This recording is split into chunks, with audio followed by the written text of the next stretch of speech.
ಎಲ್ಲರಿಗೂ ನಮಸ್ಕಾರ. ಎಲ್ಲ ವಿದ್ಯಾರ್ಥಿಗಳು ಹಾಗೂ ಪೋಷಕರಿಗೆ ಮಾಧ್ಯಮಗಳಲ್ಲಿ ತಾವು ನೀಟು ಪರೀಕ್ಷೆ ವಿಳಂಬ ಆಗ್ತಾ ಇರೋದ್ರಿಂದ KCET ರ್ಯಾಂಕ್ ಆಧರಿಸಿ ಯಾವ ವೃತ್ತಿಪರ ಕೋರ್ಸ್ಗಳಿಗೆ ನಾವು ಹಂಚಿಕೆಯನ್ನು ಮಾಡ್ತೀವಿ ಅದನ್ನು ಶುರು ಮಾಡಬೇಕು ಅಂತನ್ನುವಂಥದ್ದು ಒಂದು ಮಾನ್ಯ ಉನ್ನತ ಶಿಕ್ಷಣ ಸಚಿವರು ಹಾಗೂ ಮಾನ್ಯ ವೈದ್ಯಕೀಯ ಶಿಕ್ಷಣ ಸಚಿವರು ಹಾಗೂ ಕರ್ನಾಟಕ ರಾಜ್ಯದಲ್ಲಿರುವಂತಹ ಎಲ್ಲ ವೃತ್ತಿಪರ ಕೋರ್ಸ್ಗಳ ಕಾಲೇಜುಗಳ ಸಂಘದವ್ರ ಜೊತೆ ನಾವು ಒಂದು ಸಭೆಯನ್ನು ಮಾಡಿ ತಾವು ಮಾಧ್ಯಮದಲ್ಲೆಲ್ಲ ನೋಡಿದ್ದೀರಾ.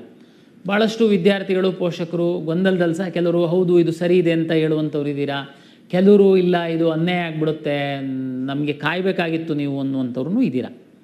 ಇಲ್ಲಿ ಪಾಸಿಟಿವ್ ನೆಗೆಟಿವ್ ಎಲ್ಲದೂ ಇರುತ್ತೆ. ಆದರೆ ಕರ್ನಾಟಕ ಪರೀಕ್ಷಾ ಪ್ರಾಧಿಕಾರ ಮತ್ತು ರಾಜ್ಯ ಸರ್ಕಾರ ಎಲ್ಲ ವಿದ್ಯಾರ್ಥಿಗಳ ಹಿತದೃಷ್ಟಿಯಿಂದ 1-2% ಅವರಿಗೆ ಸ್ವಲ್ಪ ಗೊಂದಲ ಆಗ್ಬೋದು, ಟೆನ್ಷನ್ ಆಗ್ಬೋದು.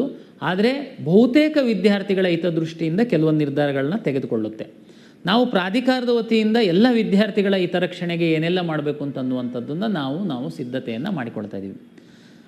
ಮಾಧ್ಯಮಗಳಲ್ಲಿ ವರದಿ ಆಗಿರುವಂಥದ್ದು ಎಲ್ಲ ಪೋಷಕರಿಗೆ ಕೆಲವರಿಗೆ ಬೇರೆ ಬೇರೆ ಥರ ಅರ್ಥ ಆಗಿರುತ್ತೆ, ಕೆಲವರು ಗೊಂದಲಕ್ಕೊಳಗಾಗಿರ್ತೀರ. ಹಾಗಾಗಿ ಪ್ರಾಧಿಕಾರದ ಮುಖ್ಯಸ್ಥನಾಗಿ ನಾನು ಒಂದು ಸಭೆಯಲ್ಲಿ ಏನು ತೀರ್ಮಾನ ಆಯಿತು, ನಾವು ಮುಂದಿನ ದಿನಗಳಲ್ಲಿ ಮೊದಲ ಬಾರಿಗೆ ಈ ಕಂಬೈನ್ಡ್ ಕೌನ್ಸಿಲಿಂಗ್ ಅಂತ ಇಲ್ಲಿವರೆಗೆ ಭಾಳ ದಿವಸದಿಂದ ಬರ್ತಾಯಿತ್ತು, ಮೊದಲ ಬಾರಿಗೆ ನಾವು ಸ್ಪ್ಲಿಟ್ ಮಾಡುವಂಥದ್ದು ಅಂತೇಳಿ. ತಮಗೆಲ್ಲರಿಗೂ ಗೊತ್ತಿತ್ತು ಅಂತಂದರೆ ಲಾಸ್ಟ್ ಇಯರ್ ಸಹ ನಾವು ಫಸ್ಟ್ ರೌಂಡು ಮೆಡಿಕಲ್ಲು ಡೆಂಟಲ್ಲು ಆಯುಷಿಂದು ಕಿಂತ ಮೊದಲೇ ನಾವು ಮಾಕ್ ರಿಸಲ್ಟ್ ಎಲ್ಲ ಅನೌನ್ಸ್ ಮಾಡಿದ್ವಿ. ಅಂದರೆ ತಾವೆಲ್ಲ ಆಪ್ಷನ್ ಎಂಟ್ರಿ ಮಾಡಿದ್ರಿ. ಹಾಗಾಗಿ ನಿಮಗೆ ಇದು ಪ್ರೊಸೀಜರ್ ಗೊತ್ತಿರುವಂಥವರಿಗೆ ಇದು ಏನು ಕಷ್ಟ ಅಲ್ಲ. ಬಟ್ ಆದರೆ ವಿಶೇಷವಾಗಿ ನಮಗೆ ಪ್ರತಿ ವರ್ಷ ಹೊಸ ವಿದ್ಯಾರ್ಥಿಗಳು ಬರೋದ್ರಿಂದ ಅವರಿಗೆ ಇದು ಹೊಸದಿರುತ್ತೆ. ಏನಪ್ಪ ಆಗುತ್ತೆ ನೋಡಿ, ನೀಟ್ ರ್ಯಾಂಕ್ ಆಧರಿಸಿ ನಾವು ಮೆಡಿಕಲ್ಲು ಡೆಂಟಲ್ಲು ಆಯುಷ್ ಸೀಟ್ಗಳನ್ನ ಅಲಾಟ್ ಮಾಡ್ತೀವಿ. ಉಳಿದಂತಹ ಎಲ್ಲ ಕೋರ್ಸ್ಗಳಿಗೆ CET ರ್ಯಾಂಕನ್ನು ಆಧರಿಸಿ ನಾವು ಅಲಾಟ್ ಮಾಡ್ತೀವಿ. ಜೂನ್ 21ನೇ ತಾರೀಕು ನೀಟ್ ಪರೀಕ್ಷೆ ಇದೆ ಅಂತಂದರೆ ಕಳೆದ ವರ್ಷದ್ದನ್ನು ಲೆಕ್ಕ ಹಾಕ್ತು ಅಂತಂದರೆ ಜುಲೈ 21 ನಂತರ ನಮಗೆ ನೀಟ್ ಫಲಿತಾಂಶ ಬರ್ಬೋದು. ಅಲ್ಲಿವರೆಗೆ ಈ ಕೆಲವೊಂದು ಏನು ನಮ್ಮ ಇಂಜಿನಿಯರಿಂಗಿನ್ನೇ ಮಾಡಬೇಕು ಅಂತಿರುವಂಥವ್ರು, ವೆಟರ್ನರಿ ಫಾರ್ಮ್ ಸೈನ್ಸೇ ಮಾಡಬೇಕು ಅಂತಿರುವಂಥವ್ರು ಎಲ್ಲರನ್ನೂ ನಾವು ಕಾಯಿಸುವಂಥದ್ರಲ್ಲಿ ಯಾವುದೂ ಅರ್ಥ ಇಲ್ಲ. ಸರ್ ಇಲ್ಲ ಸರ್ ನಾವು ಮೆಡಿಕಲ್ಲೂ ಮಾಡಬೇಕು, ನೀಟ್ ಬರಿತಾ ಇದ್ದೀವಿ, ಒಂದು ವೇಳೆ ಸಿಕ್ಕಿಲ್ಲ ಅಂದರೆ ಪ್ಲಾನ್ B ನಾವು ಇಂಜಿನಿಯರಿಂಗ್ ಹೋಗಬೇಕು. ಓಕೆ, ನೀವು ಏನು ಚಿಂತೆ ಮಾಡೋದು ಬೇಡ.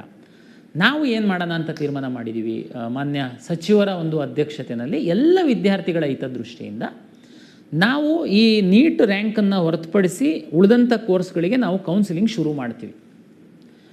ನೀವು ನೀಟು ಪರೀಕ್ಷೆ ಬರಿತಾ ಇರುವಂಥವರು, ನಮ್ಮ KCET ಪರೀಕ್ಷೆ ಬರೆದಿರುವಂಥವರು ಸಹ ತಮಗೆ ರ್ಯಾಂಕ್ ಇರುತ್ತೆ. ತಾವು ಇಲ್ಲಿ ಸಹ ಪ್ಲಾನ್ Bಗೋಸ್ಕರ ಏನು ಇಂಜಿನಿಯರಿಂಗೋ ವೆಟರ್ನರಿನೋ ಫಾರ್ಮ್ ಸೈನ್ಸೋ ಏನು ಮಾಡಿರ್ತೀರ ತಾವು ಆಪ್ಷನ್ ಎಂಟ್ರಿ ಮಾಡಿ. ನಾವು ಉದಾಹರಣೆಗೆ ತಮಗೆಲ್ಲ ಗೊತ್ತಿದೆ, ಫಸ್ಟು ರೌಂಡು ಕನಿಷ್ಠ 30-40 ದಿವಸ ಸಮಯ ಬೇಕಾಗುತ್ತೆ ನಮಗೆ ಫಸ್ಟ್ ರೌಂಡ್ ಮಾಡುವಂಥದ್ದಕ್ಕೆ. ಯಾಕೆ ಅಂತಂದರೆ ಆಪ್ಷನ್ ಎಂಟ್ರಿಗೆ ಸಾಕಷ್ಟು ಸಮಯ ಕೊಡಬೇಕು, ಜೊತೆಗೆ ಮಾಕ್ ರಿಸಲ್ಟನ್ನು ನಾವು ಪಬ್ಲಿಷ್ ಮಾಡಬೇಕು. ಮಾಕ್ ರಿಸಲ್ಟ್ ಆದಮೇಲೆ ಮತ್ತೆ ತಮಗೆ ರೀಅರೇಂಜ್ ಮಾಡ್ಕೊಳ್ಳುವಂಥದ್ದಕ್ಕೆ ಅವಕಾಶ ಕೊಡಬೇಕು. ಅದ್ರ ನಂತರ ಪ್ರಾವಿಷನಲ್ ರಿಸಲ್ಟ್ ಮಾಡಿ ನಾವು ಫೈನಲ್ ರಿಸಲ್ಟು, ಅಂದರೆ ಮಿನಿಮಮ್ ನಾವು ಏನೇ ಪ್ಲ್ಯಾನ್ ಮಾಡ್ತು ಅಂತಂದ್ರೂ 30 to 40 ಡೇಸು ಫಸ್ಟ್ ರೌಂಡಿಗೆ ನಮಗೆ ಬೇಕಾಗುತ್ತೆ. ಅಂದರೆ ಲೆಕ್ಕ ಹಾಕಿ 21ನೇ ತಾರೀಕು ನೆಕ್ಸ್ಟ್ ಮಂತ್ ಇದೆ ನೀಟು, ಆಗೋಗ್ಬಿಡುತ್ತೆ. ಈ ವಿದ್ಯಾರ್ಥಿಗಳು ಈಗ ನೀಟ್ ಪರೀಕ್ಷೆ ಬರೀತಾ ಇರೋರು ಆಪ್ಷನ್ ಎಂಟ್ರಿ ಮಾಡೋದಕ್ಕೆ ಈಗ ನಾನು ಮುಂದಿನ ವಾರದಲ್ಲಿ, ಅಂದರೆ ಈ ವಾರದಲ್ಲಿ ಏನಾದರೂ ಅಂತ್ಯದಲ್ಲಿ ನಾನು ಫಲಿತಾಂಶ ಕೊಟ್ಟು ಮುಂದಿನ ತಿಂಗಳು ಫಸ್ಟ್ ವೀಕಲ್ಲಿ ನಾನೇನಾದರೂ ಆಪ್ಷನ್ ಎಂಟ್ರಿ ಶುರು ಮಾಡಿದರೆ ನೀಟಿಗೆ ಪ್ರಿಪ್ರೇಷನ್ ಮಾಡ್ತಾ ಇರುವಂಥದ್ದಕ್ಕೆ ಏನು ತಾವು ಕಾಲೇಜುಗಳಲ್ಲಿ ಕೂತಿದ್ದೀರಲ್ಲ, ನಿಮಗೆ ಸ್ವಲ್ಪ ಗೊಂದಲ ಡಿಸ್ಟರ್ಬ್ ಆಗುತ್ತೆ. ಏನು ಚಿಂತೆ ಮಾಡೋಕ್ಕೆ ಹೋಗಬೇಡಿ, ನೀವೇನು ಆಪ್ಷನ್ ಎಂಟ್ರಿ ಮಾಡ್ತೀರಾ ಮಾಡಿ. 21ನೇ ತಾರೀಕು ಏನಿದೆ ಆ ರೇಂಜಲ್ಲೇ ನಮ್ಮದು ಮಾಕ್ ರಿಸಲ್ಟ್ ಏನಾದ್ರೂ ಬರ್ಬೋದು. ತಮಗೆಲ್ಲ ಗೊತ್ತಿದೆ, ಮಾಕ್ ರಿಸಲ್ಟ್ ಬಂದಾದಮೇಲೆ ಸಹ ನೀವು ಮೇಲೆ ಕೆಳಗೆ ಎಲ್ಲ ಮಾಡ್ಬೋದು, ಹೊರಗಿನ ಆಪ್ಷನ್ ಎಂಟ್ರಿ ಮಾಡ್ಬೋದು, ಎಲ್ಲ ಮಾಡೋದಕ್ಕೆ ಅವಕಾಶ ಇರುತ್ತೆ. ಹಾಗಾಗಿ ನೀಟ್ ಪರೀಕ್ಷೆಗೆ ಬರಿತಾ ಇರುವಂತಹ ವಿದ್ಯಾರ್ಥಿಗಳು ಪೋಷಕರು ನೀವು ತುಂಬ ಇದಕ್ಕೆ ಟೆನ್ಷನ್ ಮಾಡ್ಕೊಳ್ಳೋದಕ್ಕೆ ಹೋಗಬೇಡಿ. ನಿಮಗೆ ಯಾವುದೇ ರೀತಿ ಗೊಂದಲ ಅನ್ಯಾಯ ಆಗದಿಲ್ದಿರೋ ಥರ ನಾವು ಕೌನ್ಸಿಲಿಂಗ್ ಕಂಡಕ್ಟ್ ಮಾಡೋದಕ್ಕೆ ಪ್ಲ್ಯಾನ್ ಮಾಡ್ತೀವಿ. ಓಕೆ ಸರ್, ಹೆಂಗೆ ರಿಸಲ್ಟ್ ಬಂದಿರಲ್ಲ, ಓಕೆ ನೀವು ನಮಗೆ ಎಂಟ್ರಿ ಮಾಡಿಬಿಡ್ತೀರಾ, ರಿಸಲ್ಟ್ ಬಂದಿರಲ್ಲ ನೀಟ್ದು, ನಾವು ಮೆಡಿಕಲ್ ಹೋಗ್ಬೇಕಾಗಿರುತ್ತೆ, ಇಲ್ಲೊಂದು ಸೀಟು ಅಲಾಟ್ ಆಗಿಬಿಟ್ಟಿರುತ್ತೆ, ಏನು ಮಾಡೋದು? ಅಪ್ಗ್ರೇಡೇಷನ್ ಆಪ್ಷನ್ ಕೊಡ್ತೀವಿ, ನೀವು ಚಿಂತೆ ಮಾಡೋಕ್ಕೆ ಹೋಗಬೇಡಿ. ಉದಾಹರಣೆಗೆ ನಾವು ಪ್ರೀ ರೌಂಡ್ ಅಂತ ಒಂದು ಮಾಡಬೇಕು ಅಂತೇಳಿ ನಾವು ಈ ಸರಿ ಪ್ಲ್ಯಾನ್ ಮಾಡ್ತಾಯಿದ್ದೀವಿ.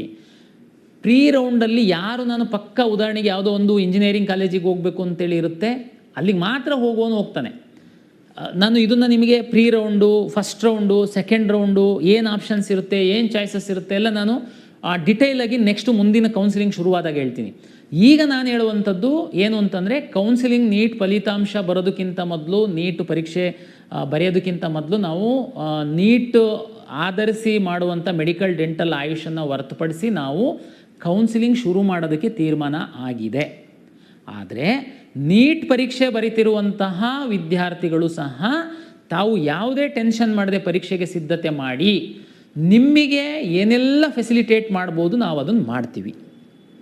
ನೀಟ್ ರಿಸಲ್ಟ್ ಬರೋದು ಇನ್ನೂ ಡಿಲೇ ಆಯಿತು, ನೀವೇನು ಚಿಂತೆ ಮಾಡಬೇಡಿ. ತಮಗೆಲ್ಲ ಗೊತ್ತಿದೆ, ನಾವು ಫಸ್ಟ್ ರೌಂಡಲ್ಲಿ ಅಡ್ಮಿಷನ್ ಕಂಪಲ್ಸರಿನೇ ಇಲ್ಲ.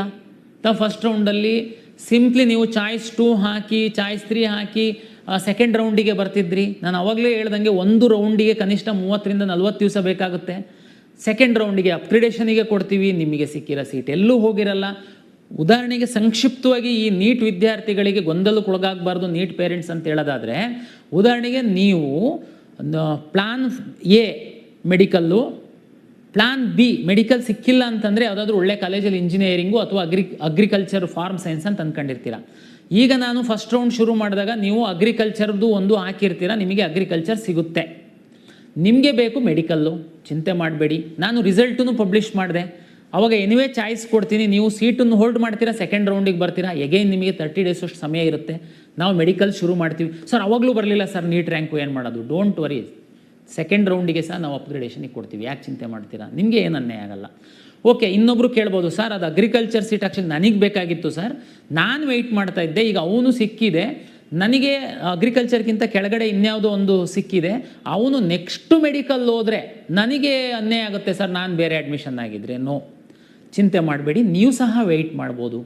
ಯಾರಿಗೆ ಕ್ಲಾರಿಟಿ ಇದೆ, ನನಗೆ ಬೇರೆ ಆಪ್ಷನ್ನೇ ಇಲ್ಲ, ನನ್ನ ಫಸ್ಟ್ ಪ್ರಿಯಾರಿಟಿ ಇದೆ, ನೀವು ಹೋಗಿ ಅಡ್ಮಿಷನ್ ಆಗ್ತೀರಾ. ಯಾರು ಇಲ್ಲ ನಾನು ವೆಯ್ಟ್ ಮಾಡ್ತೀನಿ, ಆ ಮೆಡಿಕಲ್ ಹುಡುಗರು ಏನಾದರೂ ಅಗ್ರಿಕಲ್ಚರ್ ಬಿಟ್ಟು ಮೆಡಿಕಲ್ಲಿಗೆ ಹೋಯ್ತು ಅಂತಂದರೆ ನಾನು ಅದ್ರದ್ದು ಆಸ್ಪರೆಂಟ್ ಇದ್ದೀನಿ, ನಂದು ಜಸ್ಟ್ ಕಡಿಮೆ ರ್ಯಾಂಕ್ ಇದೆ, ನಾನು ಅಗ್ರಿಕಲ್ಚರ್ ಸಿಗ್ತೀನಿ ಅನ್ನುವಂಥದ್ದಿತ್ತು ಅಂತಂದರೆ ನಿಮಗೆ ಸಹ ಅನ್ಯಾಯ ಆಗಲ್ಲ, ಅಪ್ಗ್ರೇಡೇಷನ್ ಆಪ್ಷನ್ ಕೊಡ್ತೀವಿ.